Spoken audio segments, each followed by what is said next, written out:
За энэ бичлэгээрээ slides.com гэх вебсайтнаас одоо хэрхэн темплейт татахыг үзүүлье.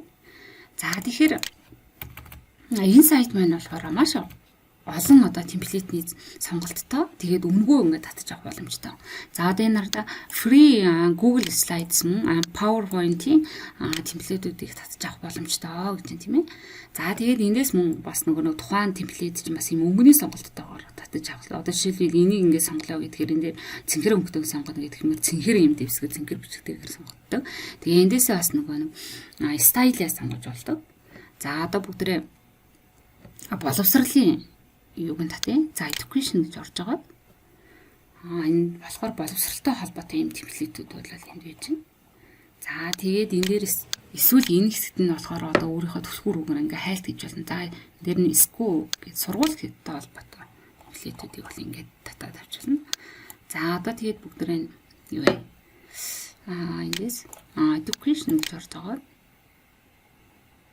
За би одоо хүүхдийн киноны ч юм уу эсвэл тий funny elegant гэдэг minimalist гэдэг ийм темплейтүүдээс юуг нэгээ сонгож болно. За одоо би эндээс бүгд хүүхдийн кино. За багааны багш нарын хувьд бол хөрхөн хүүхдийн киноны зурагт юмруу темплейтүүдийг ингээд шууд татаад авах боломжтой. За энийг татаж авъя. За энийг татаж авахын тулд тухайн темплейт дээрээ дарсан. За тэгэхээр тухайн темплейтийн минь хоёр сонголт гарч ирнэ. Энэ дээр Google Slides татчих юм уу эсвэл PowerPoint-ийг татчих уу гэдэг. За бид нар ихэнхдээ Google Slides-аас гадна ер нь PowerPoint-ийг хэрэглэдэг тийм ээ. Тэгэхээр PowerPoint гэдгийг даржээ.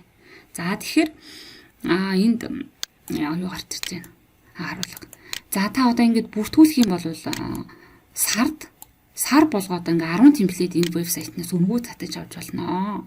Хэрвээ та одоо ингээ премиум гэдгийг сонгоод ингээ бүртгүүлчих юм бол энэ нэг сард нэг 6-7 мянган төгрөгөл төлөөд юм болжсэн.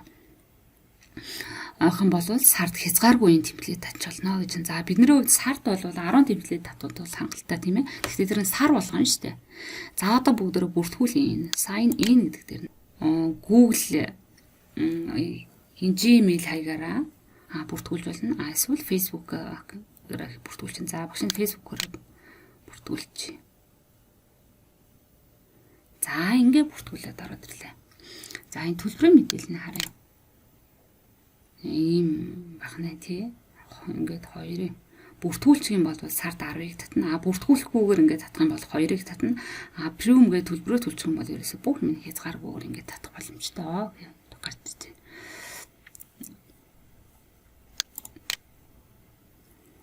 Хүснээрээ саяны. За. Видео саяныгаа сайтыг татах хэрэгтэй тийм. За энийгээ сонгоод татъя.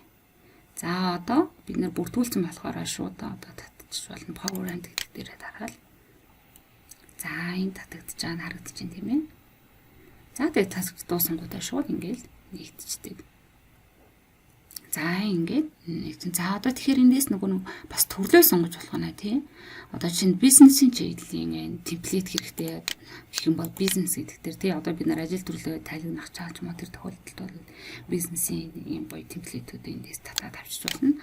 За маркетингийн чиглэлээр гэдэг юм бол бас ингээд би ихэнхдээ энэ маркетингийн чиглэлийн тэгээд энэ боловсролын ингээд энэ темплейтүүдийг ингээд татаад авчихдээ сард нэг 10 темплейт татаж аваад тэгэл хэрэглээд идэх. За бүгд татсан темплейт харъя. Ингээд ороод ирсэн байна тий. За тэгэл энэ дээрээ болоод өөрөө багш нар маань дурын. Нэг л багш нар бол мэдээж нөгөө мэргэжлийн дизайнер болболохоор өөртөө бол гоё загвар дизайнтай юу гэхэд бол нэлийн цаг орно тийм ээ. Тийм болохоор хичээлээ агуулгатай уялдуулаад ингээд бэлэн загваруудыг ашиглана. Бидний ажлыг маш их хөнгөвчлэн тийм ээ. Хамгийн гол нь агуулгаал бид нар яаж гоё хүүхд дээр анхаарал. За энэ их тийм хөрхөн загвар байна. За тэгээд багш нар маань энэ PowerPoint дээр темплейтэд дээрээс одоо янз бүрийн одоо ингээ постэр энтрүүдийг болоо шууд ингээ зураг болгоод ингээ бэлтждэг. Тэгээд слайдныхаа ингээ одоо хэмжээ энтрийг тохируулж байгаа. Тэгэл эндээсээ хэмжээг тохируулж байгаа энэ PowerPoint-нээс ямар зургийг болвол ингээ авчиж болдог. Зураг болгоод авчдаг. За тэгээ багш нь цаг гарвал яг энэ PowerPoint дээр яаж зураг болгож одоо яаж хэмжээг нь тохируулдаг гэдэг хичээл оруулъя. За ингээд та бүхэн маань өөртөө хэрэгтэй тэмдэглэлүүдийг татаад аваарай.